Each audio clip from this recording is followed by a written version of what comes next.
Bonjour et bienvenue sur Matizy. Aujourd'hui, on va aborder un cours de terminale intitulé fonction logarithme.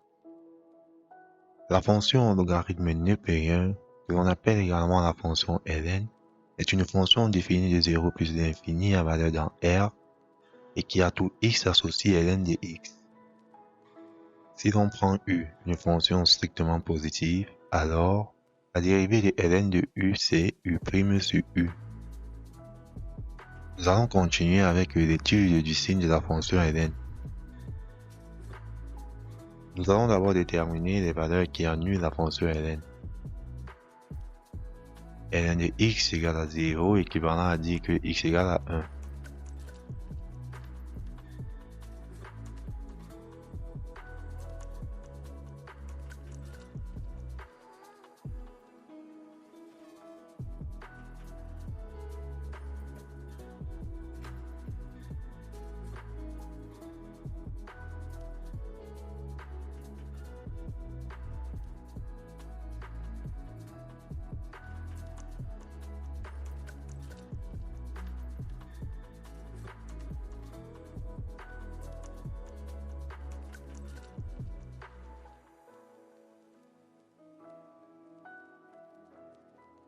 Ayant donc la valeur qui annule la fonction ln de x, nous allons dresser son tableau de signes.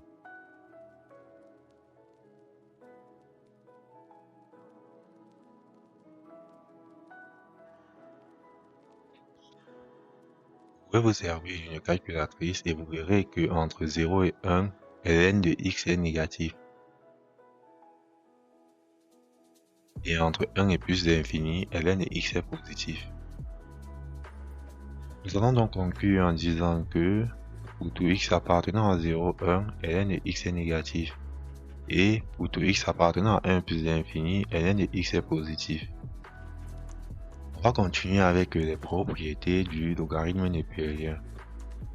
On va prendre a et b de réels strictement positifs et n un entier relatif. ln de a égale à ln de b c'est seulement si a égale à b. ln du produit AB est égal à ln de A plus ln de B. ln de A sur B est égal à ln de A moins ln de B. ln de A puissance n est égal à n ln de A. On va continuer avec quelques limites. Vous pouvez vous servir d'une calculatrice et vous verrez que la limite de ln de x lorsque x tend vers plus l'infini vaut plus l'infini. Si on prend par exemple x égale à 1 million, vous verrez que ln de 1 million vaut à peu près 13,81. Si on augmente encore la valeur de x, donc on prend par exemple x est 1 milliard, vous verrez que ln de 1 milliard vaut environ 20,72. Donc, quand on augmente x, ln de x augmente également. C'est pour ça qu'on dit que la limite de ln de x lorsque x tend vers plus l'infini, c'est également plus l'infini. La limite de ln de x sur x lorsque x tend vers plus l'infini, c'est 0. On peut toujours se servir d'une calculatrice pour se rendre compte que la limite de ln de x sur x lorsque x tend vers plus l'infini donne 0. Si on prend par exemple x 1 million, ln de 1 million divisé par 1 million donne environ 1,38 fois 10 puissance moins 5. Si on augmente la valeur de x, donc on prend par exemple x 1 milliard, on se rend compte que ln de 1 milliard sur 1 milliard donne environ 2,07 fois 10 puissance moins 8. Vous voyez que lorsque nous sommes en train de tendre vers plus l'infini, ln de x sur x est en train de tendre vers 0. C'est la raison pour laquelle on dit que la limite de ln de x sur x lorsque x tend vers plus l'infini c'est 0. Par contre, la limite de x sur ln de x lorsque x tend vers plus l'infini c'est plus l'infini. On a pris tout à l'heure x 1 million et on s'est rendu compte que ln de 1 million ne valait que 10. Vous voyez que en faisant nos rapports x sur ln de x, nous sommes sur environ 100 000. Vous voyez que quand on va tendre vers plus l'infini, x sur ln de x va tendre vers plus l'infini. La limite de ln de x lorsque x tend vers 0 par valeur positive, c'est moins l'infini. Déjà, il faut que vous compreniez que tendre vers 0 par valeur positive, c'est se rapprocher de 0 en venant du côté positif. Par exemple, si je suis en train de me rapprocher de 0 par valeur positive, je peux d'abord commencer par exemple par 0,1, ensuite 0,01, ensuite 0,00001, ensuite 0,0000001. Vous voyez que je suis en train de me rapprocher vers 0, mais par valeur positive. Ceci étant dit, si on prend par exemple x 0,1, vous allez vous rendre compte que ln de x est à peu près moins 2,3. Si on prend x maintenant 0,000000001, on va se rendre compte que ln de x c'est environ moins 18,42. Si on diminue encore la valeur de x, donc on prend par exemple x 0,00000000001, on va se rendre compte que ln de x vaut environ moins 25. Vous voyez donc que quand on est en train de se rapprocher de 0 par valeur positive, la fonction ln est en train de partir vers moins l'infini.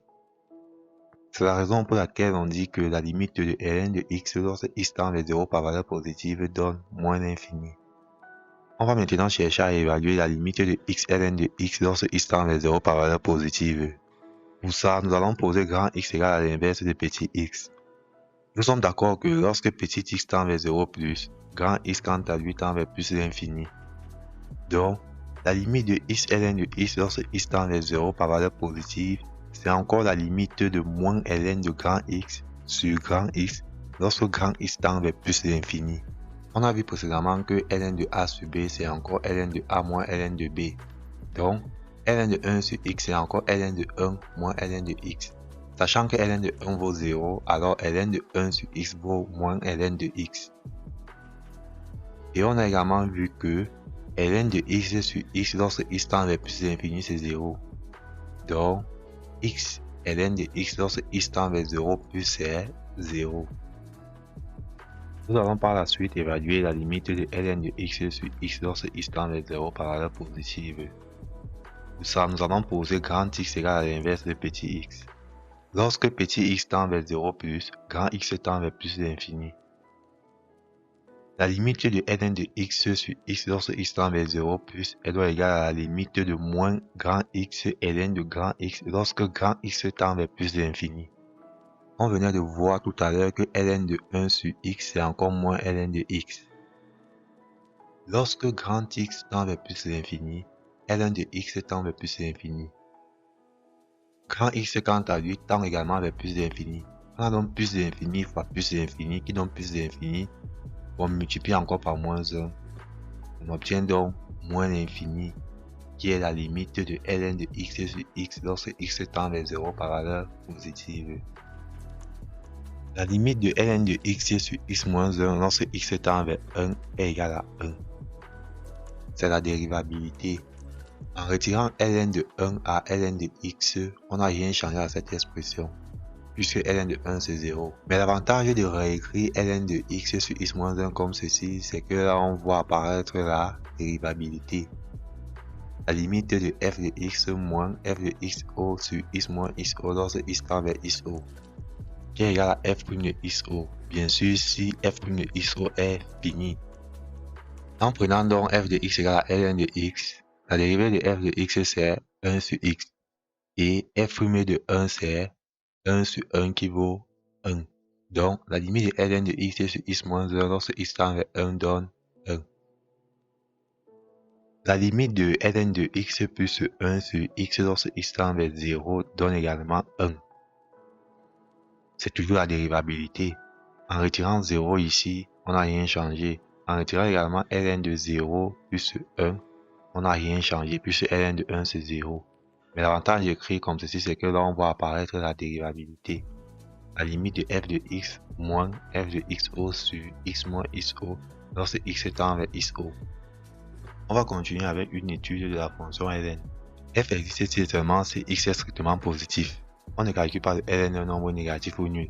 Vous utilisez votre calculatrice, vous verrez que ln d'un nombre négatif n'existe pas, de même que ln de 0, ça n'existe pas. Donc à chaque fois que vous allez voir la fonction logarithme népérien, rassurez-vous que ce qui est à l'intérieur est toujours strictement positif. Le domaine de définition c'est donc 0 plus l'infini, bien sûr 0 exclu.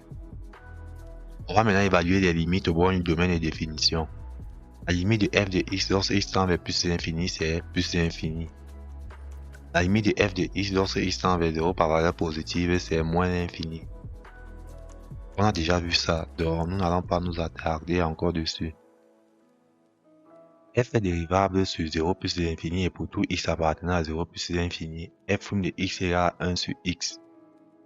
On a vu précédemment que la dérivée de ln de u c'est u' sur u.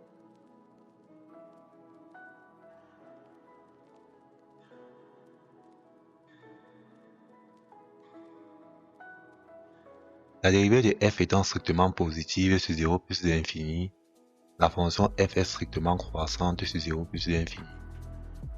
La limite de f de x lorsque x tend vers 0 par valeur positive, c'est moins l'infini. Et la limite de f de x lorsque x tend vers plus l'infini, c'est plus l'infini. On a donc le tableau de variation de la fonction ln de x. On vient de voir que la dérivée de f étant strictement positive sur 0 plus l'infini, la fonction ln quant à elle est strictement croissante sur 0 plus l'infini. Donc si on prend x et y des réels strictement positifs, si x est plus grand que y, alors ln de x est également plus grand que ln de y. Vous avez vu dans les classes antérieures que si une fonction est strictement croissante, alors elle conserve l'ordre.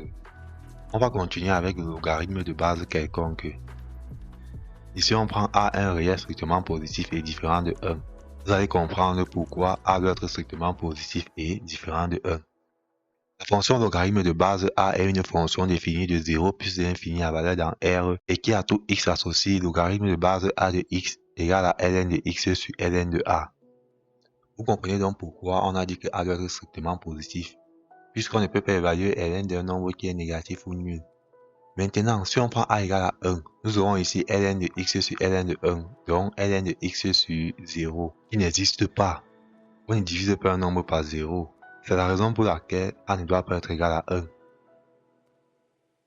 Connaissant donc la définition du logarithme de base a, on peut évaluer sa dérivée.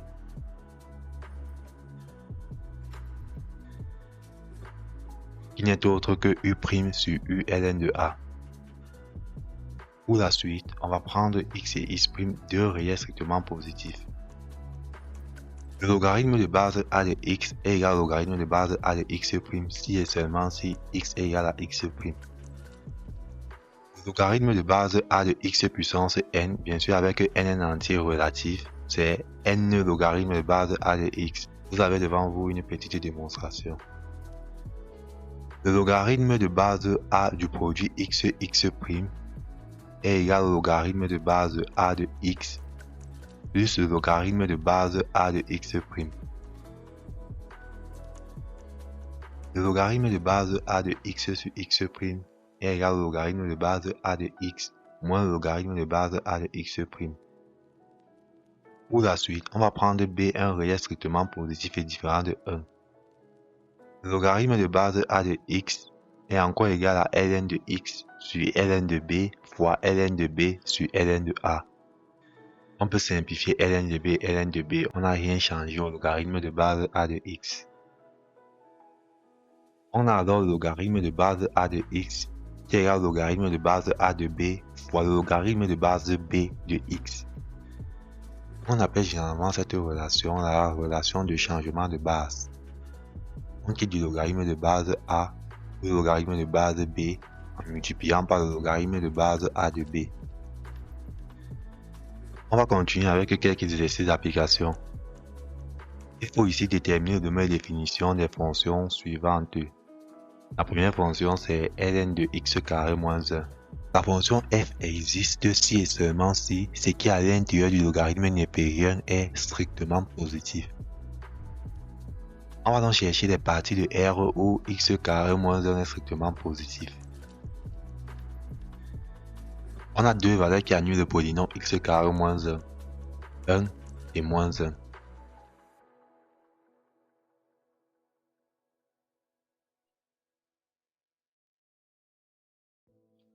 Sur moins l'infini moins 1, x carré moins 1 est positif, de même que sur 1 plus l'infini. Le même définition c'est donc moins l'infini moins 1 union 1 plus l'infini. Bien sûr avec moins 1 et 1 exclu puisqu'on cherche les parties de R où x carré moins 1 est strictement positif. On va continuer avec le domaine de définition de la fonction ln de racine de 1 moins 2x au carré. La fonction f existe si et seulement si racine carrée de 1 moins 2x carré est strictement positif et 1 moins 2x carré positif ou nul. On a vu qu'on ne calcule que le ln des nombres strictement positifs. Donc, pour que f existe, il faudrait que ce qui est à l'intérieur de ln est strictement positif. Maintenant, ce qui est à l'intérieur du ln, c'est la racine de 1 moins 2x carré. Pour que la racine même existe, il faudrait que ce qui est à l'intérieur soit supérieur ou égal à 0. Vous comprenez donc pourquoi on dit que pour que f existe, il faudrait que la racine de 1 moins 2x au carré soit strictement positif et 1 moins 2x carré soit positif ou nul. Ceci revient à trouver les réels tels que 1 moins 2x au carré est strictement positif. Regardez bien, la condition c'est dit qu'on prend tous les réels tels que 1 moins 2x au carré soit supérieur ou égal à 0. Mais c'est ici dit qu'on retire au cas où c'est égal à 0. Donc nous n'allons prendre que les réels pour lesquels 1 moins 2x carré soit strictement positif. Le domaine de définition de la fonction f c'est donc l'intervalle moins racine de 2 sur 2 racine de 2 sur 2. On va continuer avec le domaine de définition de la fonction f de x égale à ln de valeur absolue de 9x carré moins 4. F existe si et seulement si ce qui est ici à l'intérieur est strictement positif. Par définition, la valeur absolue d'un nombre est toujours positive. Ici, on va seulement retirer le cas où 9x carré moins 4 est égal à 0. Donc la fonction f existe si et seulement si 9x carré moins 4 est différent de 0. Soit x différent de 2 tiers et x différent de moins 2 tiers. df est donc égal à r privé de moins 2 tiers 2 tiers. On va continuer avec le domaine de définition de la fonction ln de x moins 3 sur 5 moins 2x. F existe si et seulement si ce qui est à l'intérieur du logarithme népérien est strictement positif. Et sachant qu'on ne divise pas un nombre par 0, 5 moins 2x doit également être différent de 0.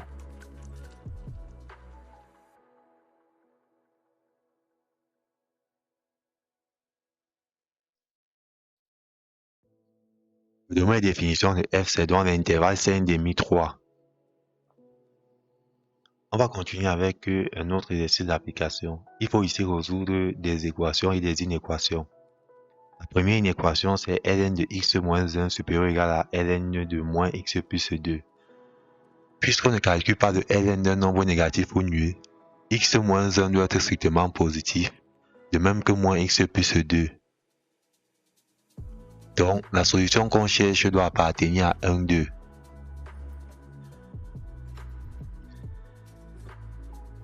ln de x moins 1 supérieur ou égal à ln de moins x plus 2 équivalent à dire que x moins 1 est supérieur ou égal à moins x plus 2.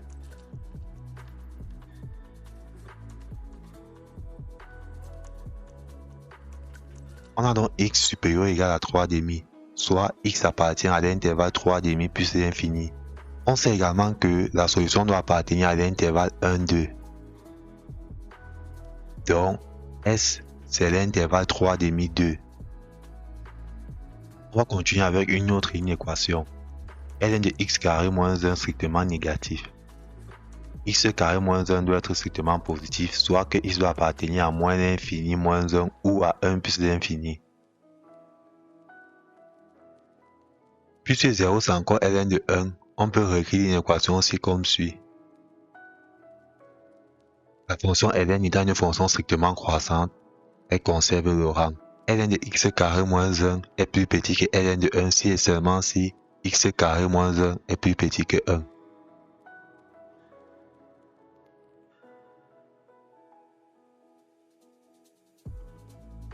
On a alors x doit appartenir à moins racine de 2 racine de 2. Sachant que toute solution de cette inéquation doit appartenir à moins l'infini moins 1 ou à 1 plus l'infini, on a alors s qui est égal à moins racine de 2 moins 1 ou 1 racine de 2. On va continuer avec la résolution de l'équation ln de moins x moins 1 égale à ln de x carré plus x plus 2. Condition à satisfaire par la solution. Moins x moins 1 doit être strictement positif, de même que x carré plus x plus 2. On a alors x doit appartenir à moins l'infini moins 1.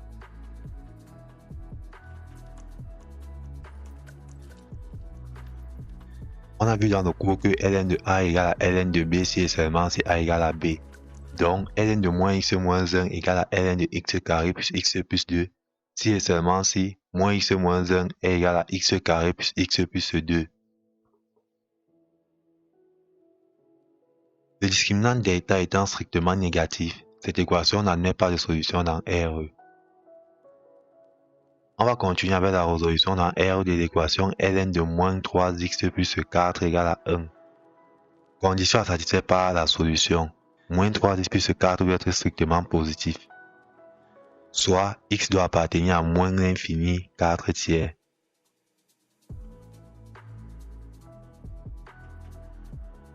Puisque 1 est encore égal à ln de e, on peut réécrire cette équation comme suit. ln de moins 3x plus 4 égale à ln de e si et seulement si moins 3x plus 4 égale à e. On a alors x qui est égal à 4 moins e sur 3 qui appartient à moins l'infini 4 tiers. Donc s est 4 moins e sur 3. On va continuer avec une écriture simplifiée de l'expression ln de e racine cinquième de e. La racine cinquième de e c'est encore e à la puissance 1 sur 5. Et on a vu les propriétés de la fonction ln. Donc a égale à 6 sur 5. On va continuer avec une écriture simplifiée de b, n tiers de ln de e à la puissance 27. On a vu dans le cours que ln de a à la puissance n est encore égal à n ln de a. En appliquant ça ici, on a donc ln de e à la puissance 27 qui est égal à 27 ln de e. Et sachant que ln de e c'est 1, on a donc b qui est égal à 27 tiers soit 9.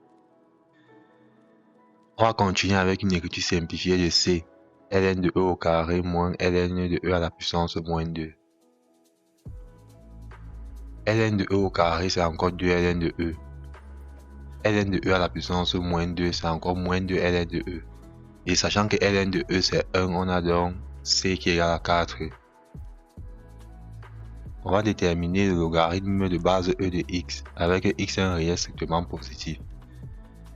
On a vu la définition du logarithme de base a de x avec a un réel strictement positif et différent de 1.